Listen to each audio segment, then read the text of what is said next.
عاطف وحید صاحب، آپ نے سود کے حوالے سے عدالتی اس کا بتایا کہ ایک طویل عرصے سے جو ہے یہ کیس جو ہے ہماری عدلیہ میں پینڈنگ ہے، کبھی سپریم کورٹ میں اور کبھی وفاقی شرعی عدالت میں. آج کل یہ کیس جو ہے انسداد سود کا جو کیس ہے یہ وفاقی شرعی عدالت میں پینڈنگ ہے. آپ اس کی تازہ ترین صورتحال سے ہمارے ناظرین کو اس کی آگاہی دیجیے، کیونکہ آپ پارٹ اینڈ پارسل رہے ہیں پہلے دن سے لے کے آج کی تاریخ تک اس کیس کی پیروی کے حوالے سے تنظیم اسلامی کی طرف سے. تو اس کیس کی اپڈیٹ ذرا دیجیے کہ اس وقت تازہ ترین صورتحال کیا ہے.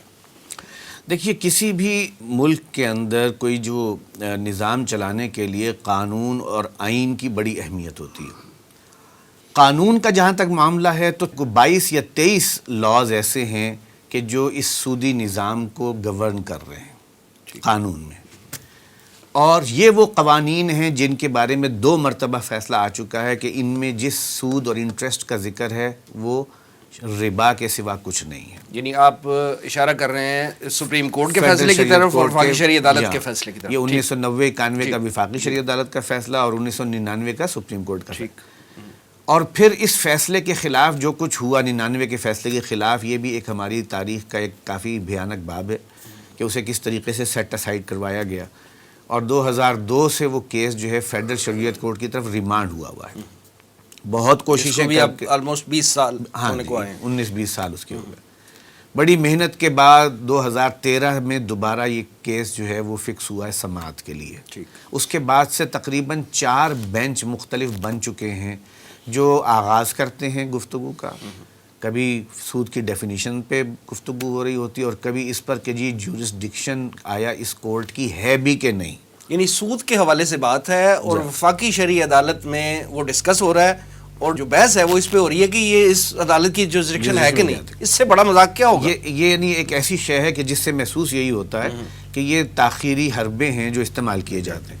اچھا، جب اس کے اوپر بحث ایک خاص نہج تک پہنچ جاتی ہے اور کیفیت یہ آ جاتی ہے کہ اس پر فیصلہ دے دیا جائے یا ایٹ لیسٹ فیصلہ جو ہے لکھ کر محفوظ کر لیا جائے، تو اس وقت جو ہے وہ بینچ کا کوئی نہ کوئی رکن جو ہے وہ ریٹائر ہو جاتا ہے اور اس سے وہ بینچ ٹوٹ جاتا ہے. پھر جب نیا بینچ وجود میں آتا ہے تو اس کے نتیجے، اور وہ بھی کافی مدت کے بعد دوبارہ بینچ کوئی جو ہے وہ کنسٹیٹیوٹ ہوتا ہے، اس کے سامنے پھر یہ کیس آتا ہے تو وہ اثر نو سماعت کا آغاز کرتا ہے. اس سے، اور آپ فرما رہے ہیں کہ یہ تیسری چوتھی دفعہ ہونے جا رہا ہے. صرف ایک مرتبہ ایسا ہوا ہے کہ بینچ کا ٹوٹنے کی وجہ یہ تھی کہ ایک جو صاحب تھے بینچ کے، جو ایک رکن تھے، وہ انتقال کر گئے تھے، جو فیڈرل شریعت کورٹ کی ان بینچز کا سب سے پرانے شخصیت تھے، یعنی جسٹس فدا محمد خان صاحب، ان کا انتقال ہوا.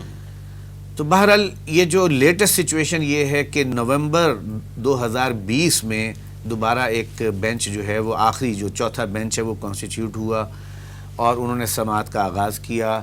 چند سماعتیں، 4 یا 5 سماعتیں ہوئیں اور اس میں پھر ہم نتیجے تک پہنچے. تو بالآخر فروری، غالباً 3 فروری 2021 میں جو سماعت ہوئی ہے، ایک تو یہ تھا کہ جو اسٹیٹ بینک آف پاکستان کے وکیل تھے انہیں یہ کہا گیا ہوا تھا پہلے سے کہ آپ اپنا جواب تحریراً جمع کرائیں، ایک تو جورسڈکشن کے معاملے پر. دوسرا، کورٹ نے انہیں کچھ اور سوالات بھی دیے تھے کہ یہ 7 سوال ہیں، ان کے جواب ہمیں چاہیے، جس سے یہ معلوم ہو سکے کہ اب تک اس ضمن میں، اسلامائزیشن آف اکانومی کے ضمن میں اب تک کیا پیش رفت ہوئی. اسٹیٹ بینک کے جو وکیل تھے انہوں نے پہلے بھی کافی تاخیر کی اور اپنا کوئی جواب جمع نہیں کرایا، لیکن جو 3 فروری کا جو سیشن تھا اس میں وہ تشریف ہی نہیں لائے اور کوئی نہ ہی کوئی معذرت بھیجی، بلکہ یہ کہ اس کی جگہ پر اٹارنی جنرل صاحب جو ہے وہ وہاں موجود تھے.